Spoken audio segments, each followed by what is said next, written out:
Hi hello friends, good morning. Welcome to my new log. ಮನೆಗೆ groceries purchase ಮಾಡಬೇಕು ಅಂತ ಬಂದೆ.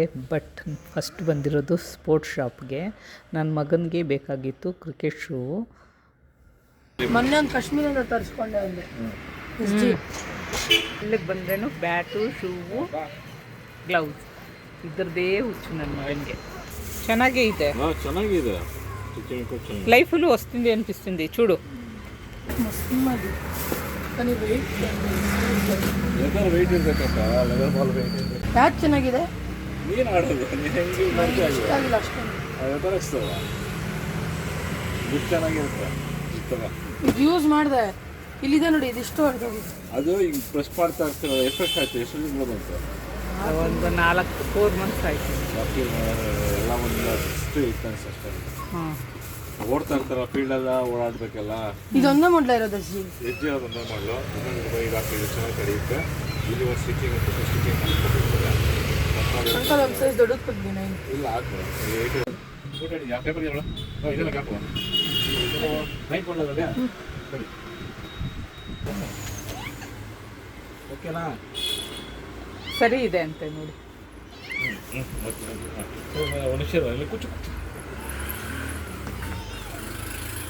ನನ್ನ ಮಗನಿಗೆ ಶೂ ಪರ್ಚೇಸ್ ಮಾಡಾದ್ಮೇಲೆ ಡೈರೆಕ್ಟ್ ಬಂದಿದ್ದು ಸೂಪರ್ ಮಾರ್ಕೆಟ್ಗೆ ಒಂದು ಸ್ಟೀಮರ್ ತೊಗೊಳೋಣ ಅಂತ. ಇಲ್ಲಿ ಚೆನ್ನಾಗಿದೆ ಅಂತ ನಮ್ಮ ಸಿಸ್ಟರ್ ಹೇಳಿದರು. ಏನಿದು? ಫಿಶ್ ಸಾರು ಮಾಡೋದಕ್ಕೆ ಸ್ಟೀಮರ್ ಸಿಗ್ತಾ? ಸಿಕ್ಕಿದೆ, ಬಟ್ ಅಷ್ಟು ಹೆವಿ ಇಲ್ಲ. ಇದೇನು ಮೋಮೋಸ್ ಎಲ್ಲ ಮಾಡೋದು ಇದು? ಪರವಾಗಿಲ್ಲ, ಅದು ಚೆನ್ನಾಗಿದೆ. ಇಲ್ಲಿ ಕೇಕ್ ಮಾಡೋದಿದೆ. ಕೇಕ್ ಅಲ್ಲ, ಅದರಲ್ಲಿ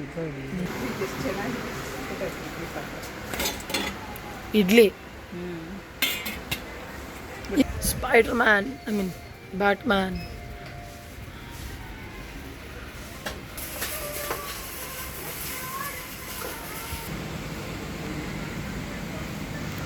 ಇಲ್ಲಿ ನೋಡಿ ಗೈಸ್, ಮಾಲಲ್ಲಿ ಯೂಸ್ ಮಾಡೋ ಅಂಥದ್ದೆಲ್ಲ ಇಲ್ಲಿ ಇಟ್ಟಿದ್ದಾರೆ.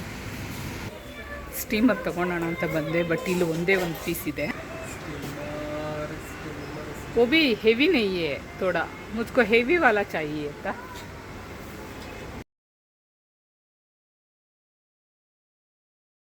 ಸ್ಟೀಮರ್ ತೊಗೊಳೋಣ ಅಂತ ಬಂದೆ. ನೋಡಿದ್ರೆ ಅದು ತುಂಬ ಲೈಟ್ ವೆಯ್ಟ್ ಆಗಿತ್ತು, ಬೇರೆ ಚಿಕ್ಕ ಸೈಜ್ ಬೇರೆ.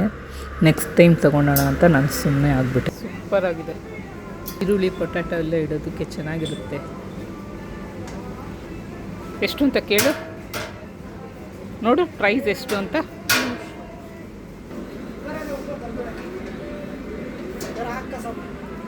$4,085.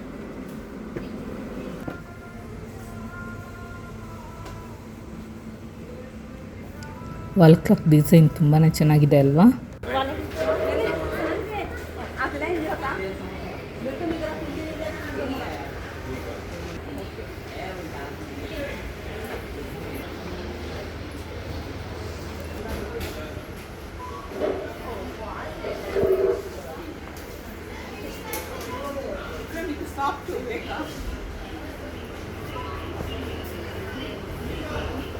ಈಸ್ಕೊಳ್ಳಿ, ಚೆನ್ನಾಗಿದೆ.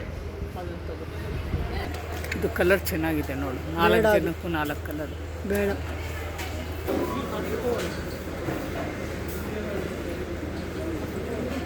ಇದು ಪ್ರೈಸ್ చూడు ವಿಕ್ರಮ್, ಪ್ರೈಸ್ ನೋಡು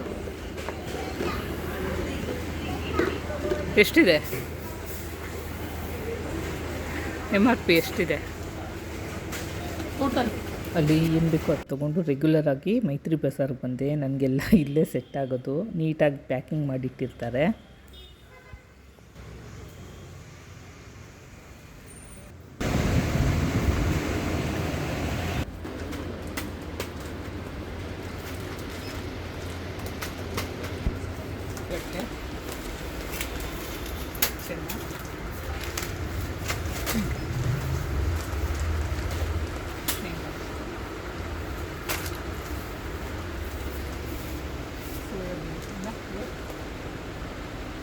ಕಾಲು ಕಿಲೋ ನಿಮಗೆ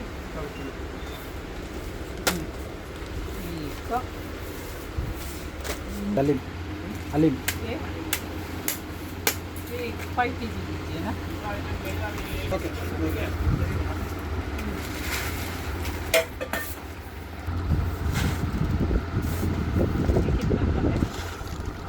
जामुन का बाय वन गेट वन। हाँ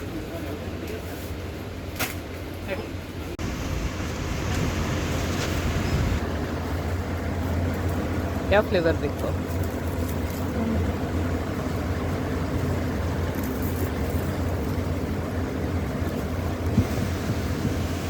क्या तಗೊಂಡೆ? ಕಾರ್ನೆಟೋ ಓರಿಯೋ.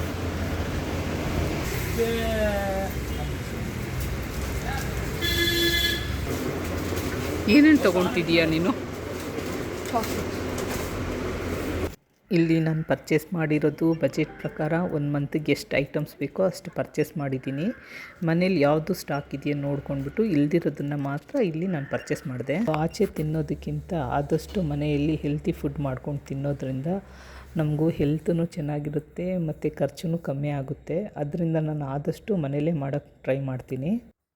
ನನ್ನ ಮಗನಿಗೆ ಸ್ಟಾರ್ಟರ್ಸು, ಸ್ನ್ಯಾಕ್ಸು, ಈವ್ನಿಂಗ್ ಟೈಮಲ್ಲಿ ಏನಾದರೂ ಸ್ವಲ್ಪ ತಿನ್ನೋದಕ್ಕೆ ಸ್ಪೆಷಲಾಗಿ ಬೇಕು ಅಂತ ಗಲಾಟೆ ಮಾಡ್ತಾನೆ. ಆದಷ್ಟು ನಾನು ಮನೇಲೇ ಮಾಡೋಕ್ಕೆ ಟ್ರೈ ಮಾಡ್ತೀನಿ. ಹಾಗಂತ ನಾನು ಡೈಲಿ ಏನೂ ಮಾಡಲ್ಲ, ಟೈಮ್ ಸಿಕ್ಕಾಗ ಮಾಡ್ತೀನಿ. ಮನೇಲೇ ಮಾಡಿಕೊಡೋದು ಅಂದರೆ ನನಗೂ ಖುಷಿನೇ. ಇವತ್ತು ನಾನು ಮಾಡ್ತಿರೋದು ಹಣ್ಣುಳ್ಳಿಕಾಯಿ ಗ್ರೇವಿ. ಅದಕ್ಕೆ ಮಸಾಲೆ ಈರುಳ್ಳಿ, ಬೆಳ್ಳುಳ್ಳಿ, ಶುಂಠಿ, 2 ಹಸಿಮೆಣಸಿನ್ಕಾಯಿ, ಸ್ವಲ್ಪ ಕೊತ್ತಂಬರಿ, 1 ಹಿಡಿಯಷ್ಟು ತೆಂಗಿನಕಾಯಿ ಮತ್ತು 1 ಟೊಮೆಟೊ, ಜೊತೆಗೆ ಗಸಗಸೆ, ಚಕ್ಕೆ, ಲವಂಗ. ಒಗ್ಗರಣೆಗೆ ಕಟ್ ಮಾಡ್ಕೊಂಡು ಇಟ್ಕೊಂಡಿದ್ದೀನಿ ಈರುಳ್ಳಿ, ಕರಿಬೇವು ಸೊಪ್ಪು ಮತ್ತು ಸಬ್ಬಕ್ಕಿ ಸೊಪ್ಪು, ಬಿಡಿಸ್ಕೊಂಡಿರೋ ಹಣ್ಣುಳ್ಳಿಕಾಯಿ, ಜೊತೆಗೆ ಆಲೂಗಡ್ಡೆ, ಬದನೆಕಾಯಿ. ಬನ್ನಿ ಇವಾಗ ನಾನು ಯಾವ ಥರ ಗ್ರೇವಿ ಮಾಡ್ಕೊತೀನಿ ಅಂತ ತೋರಿಸ್ತೀನಿ. ನೋಡಿ, ಕಾದಿರೋ ಬಾಣಲಿಗೆ ಸ್ವಲ್ಪ ಎಣ್ಣೆ ಹಾಕ್ಕೊಂಡು ಅದ್ರ ಜೊತೆಗೆ ನಾನು ಏನು ಕಟ್ ಮಾಡಿ ಇಟ್ಕೊಂಡಿದ್ದೀನೋ ಈರುಳ್ಳಿ, ಬೆಳ್ಳುಳ್ಳಿ, ಶುಂಠಿ ಮತ್ತು 2 ಹಸಿಮೆಣಸಿನ್ಕಾಯಿ ಇಷ್ಟನ್ನು ನೀಟಾಗಿ ಹಾಕ್ಕೊಂಡು ಎಣ್ಣೆಯಲ್ಲಿ ಸಣ್ಣುರಿಲಿ ಫ್ರೈ ಮಾಡ್ಕೊತೀನಿ. ಇದು ನೀಟಾಗಿ ಫ್ರೈ ಆದಮೇಲೆ ನಾನು ಏನು ಎತ್ತಿಟ್ಕೊಂಡಿದ್ದೀನೋ ಚಕ್ಕೆ, ಲವಂಗ, ಗಸಗಸೆ ಇಷ್ಟನ್ನು ಅದ್ರ ಜೊತೆಗೆ ಹಾಕ್ಕೊಂಡು ನೀಟಾಗಿ 1-2 ನಿಮಿಷ ಫ್ರೈ ಮಾಡ್ಕೊತೀನಿ. ಆಮೇಲೆ ಕಟ್ ಮಾಡ್ಕೊಂಡಿರೋ ಟೊಮೆಟೊನ ಇದ್ರ ಜೊತೆಗೆ ಹಾಕ್ಕೊಂಡ್ಬಿಟ್ಟು ನೀಟಾಗಿ ಫ್ರೈ ಆದಮೇಲೆ ಇವಾಗ ನಾನು ಹಾಕ್ಕೊತಿದ್ದೀನಿ ಅರಿಶಿನ, ಖಾರದ ಪುಡಿ ಮತ್ತು ಕೊತ್ತಂಬರಿ ಸೊಪ್ಪು ಮತ್ತು ತೆಂಗಿನಕಾಯಿ ಇಷ್ಟನ್ನು ಇದ್ರ ಜೊತೆಗೆ ಹಾಕ್ಕೊಂಡು 2 ನಿಮಿಷ ನೀಟಾಗಿ ಫ್ರೈ ಮಾಡ್ಕೊತೀನಿ. ಇದೆಲ್ಲ ನೀಟಾಗಿ ಫ್ರೈ ಆದಮೇಲೆ ಒಂದು ಕಡೆ ತಣ್ಣಗಾಗಕ್ಕೆ ಇಟ್ಬಿಟ್ಟು ಇದನ್ನು ನೀಟಾಗಿ ಮಿಕ್ಸಿ ಗ್ರೈಂಡರಲ್ಲಿ ಹಾಕ್ಕೊಂಡು ಪೇಸ್ಟ್ ಮಾಡ್ಕೊತೀನಿ. ಇವಾಗ ನಾನು ಸಣ್ಣುರಿಲಿ ಗ್ರೇವಿಗೆ ಒಗ್ಗರಣೆ ಮಾಡ್ಕೊತಾ ಇದ್ದೀನಿ. ಫಸ್ಟ್ ಕಾದಿರೋ ಕುಕ್ಕರಲ್ಲಿ ನಾನು ಎಣ್ಣೆ ಹಾಕ್ಕೊಂಡು ಸಾಸಿವೆ ಹಾಕ್ಕೊಂಡು ಕಟ್ ಮಾಡಿ ಇಟ್ಕೊಂಡಿರೋ ಈರುಳ್ಳಿ, ಕರಿಬೇವು ಸೊಪ್ಪು ಹಾಕ್ಕೊಂಡು ನೀಟಾಗಿ ಸಣ್ಣುರಿಲಿ ಫ್ರೈ ಮಾಡ್ಕೊತೀನಿ. ಇದು ನೀಟಾಗಿ ಫ್ರೈ ಆದಮೇಲೆ ನಾನು ಏನು ಸುಲಿದಿಟ್ಕೊಂಡಿದ್ನೋ ಹಣ್ಣುಳ್ಳಿಕಾಯಿನ ಇದರಲ್ಲಿ ಹಾಕ್ಕೊಂಡ್ಬಿಟ್ಟು 2 ನಿಮಿಷ ಫ್ರೈ ಮಾಡ್ಕೊತೀನಿ. ಜೊತೆಗೇ ಕಟ್ ಮಾಡಿ ಇಟ್ಕೊಂಡಿರೋ ಆಲೂಗಡ್ಡೆ ಮತ್ತು ಬದನೆಕಾಯಿ ಅದನ್ನು ಇದ್ರ ಜೊತೆಗೆ ಹಾಕ್ಕೊಂಡು 2 ನಿಮಿಷ ನೀಟಾಗಿ ಫ್ರೈ ಮಾಡ್ಕೊಂಡ್ಬಿಟ್ಟು ಆಮೇಲೆ ನಾನು ಇವಾಗ ಪೇಸ್ಟ್ ಮಾಡಿ ಇಟ್ಕೊಂಡಿರೋ ಮಸಾಲೆನ ಇದ್ರ ಜೊತೆಗೆ ಹಾಕ್ಕೊಂಡು ಅದ್ರದ್ದು ಸ್ಮೆಲ್ ಹೋಗೋವರೆಗೂ ಆಲ್ರೆಡಿ ನಾವು ಅದನ್ನು ಫ್ರೈ ಮಾಡ್ಕೊಂಡಿದ್ದೀವಿ. ಆದ್ರೂ 1-2 ನಿಮಿಷ ನೀಟಾಗಿ ಫ್ರೈ ಮಾಡ್ಕೊಂಡು ಆದಮೇಲೆ ಗ್ರೇವಿ ಆದಮೇಲೆ ಅದ್ರದ್ದು ಟೇಸ್ಟ್ ಅಂತೂ ಸೂಪರಾಗಿರುತ್ತೆ. 2 ನಿಮಿಷ ನೀಟಾಗಿ ಮಸಾಲೆನ ಫ್ರೈ ಮಾಡ್ಕೊಂಡು ಆಯಿತು. ಇವಾಗ ನಾನು ಇದಕ್ಕೆ ರುಚಿಗೆ ತಕ್ಕಷ್ಟು ಉಪ್ಪನ್ನ ಹಾಕ್ಕೊತಿದ್ದೀನಿ. ನೀಟಾಗಿ ಉಪ್ಪನ್ನ ಹಾಕ್ಕೊಂಡು ಆದಮೇಲೆ ನಾನು ಇಲ್ಲಿ ಹಾಕ್ಕೊತಿದ್ದೀನಿ ನನಗೆ ಎಷ್ಟು ಬೇಕೋ ಅಷ್ಟು ನೀರನ್ನ ಇದ್ರ ಜೊತೆಗೆ ಸೇರಿಸ್ಕೊಂಡ್ಬಿಟ್ಟು ಜೊತೆಗೆ ಕಟ್ ಮಾಡ್ಕೊಂಡು ಇಟ್ಕೊಂಡಿರೋ ಸಬ್ಬಕ್ಕಿ ಸೊಪ್ಪನ್ನ ಇದರಲ್ಲೇ ಹಾಕ್ಕೊಂಡ್ಬಿಟ್ಟು ನಾನು ಇವಾಗ ವಿಷಲ್ಗೆ ಇಟ್ಕೊತಾ ಇದ್ದೀನಿ.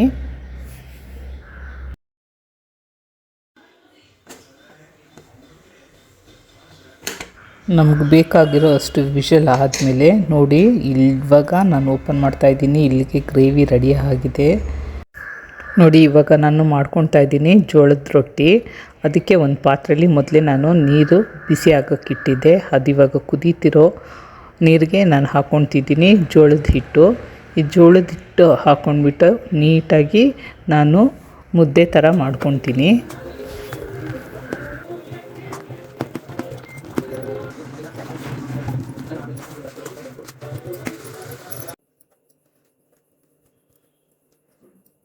ನೋಡಿ ಇದು ಸ್ವಲ್ಪ ತಣ್ಣಗಾದಮೇಲೆ ನನಗೆ ಎಷ್ಟು ಹದವಾಗಿ ಬೇಕೋ ಅಷ್ಟು ಹದವಾಗಿ ಮಾಡ್ಕೊಳೋದಕ್ಕೆ ನಾನು ಇಲ್ಲಿ ಹಿಟ್ಟನ್ನು ಸ್ವಲ್ಪ ಹಾಕ್ಕೊಂಡು ನೀಟಾಗಿ ಕಲಿಸ್ಕೊಳ್ತಾ ಇದ್ದೀನಿ.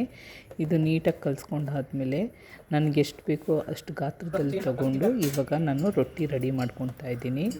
ನೋಡಿ ರೊಟ್ಟಿಗೆ ನಾನು ಒಂದು ಈ ಗಾತ್ರದಲ್ಲಿ ತಗೊಂಡು ನೀಟಾಗಿ ಲಟಾಯಿಸ್ಕೊಂಡ್ಬಿಟ್ಟು ಇವಾಗ ರೊಟ್ಟಿ ರೆಡಿ ಮಾಡ್ಕೊಳ್ತಾ ಇದ್ದೀನಿ. ಇಲ್ಲಿಗೆ ರೆಡಿ ಆಯಿತು ಹಣ್ಣುಳ್ಳಿಕಾಯ್ದು ಗ್ರೇವಿ ಮತ್ತು ಜೋಳ ರೊಟ್ಟಿ. ಇದ್ರದ್ದು ಎರಡು ಕಾಂಬಿನೇಷನ್ ಸೂಪರಾಗಿರುತ್ತೆ, ಒಂದ್ಸಲ ಟ್ರೈ ಮಾಡಿ. ಈ ಗ್ರೇವಿನ ನಾವು ಚಪಾತಿ ಜೊತೆಗೆ, ರೊಟ್ಟಿ ಜೊತೆಗೆ ಮತ್ತು ರಾಗಿ ರೊಟ್ಟಿ ಜೊತೆಗೆ, ಇಲ್ಲಾಂದರೆ ಅನ್ನ ಸಾರು ಮುದ್ದೆ ಯಾವುದ್ರ ಜೊತೆಗೆ ಬೇಕಾದ್ರೂ ನಾವು ತಿನ್ಬೋದು. ಒಟ್ಟಿನಲ್ಲಿ ಈ ಗ್ರೇವಿನ ಮಾಡಿದ್ರೆ ನಮ್ಮ ಮನೇಲಿ ಖುಷಿ ಪಟ್ಕೊಂಡು ನನ್ನ ಮಗ ನಮ್ಮ ಹಸ್ಬೆಂಡ್ ಎಲ್ಲರೂ ತಿಂತಾರೆ.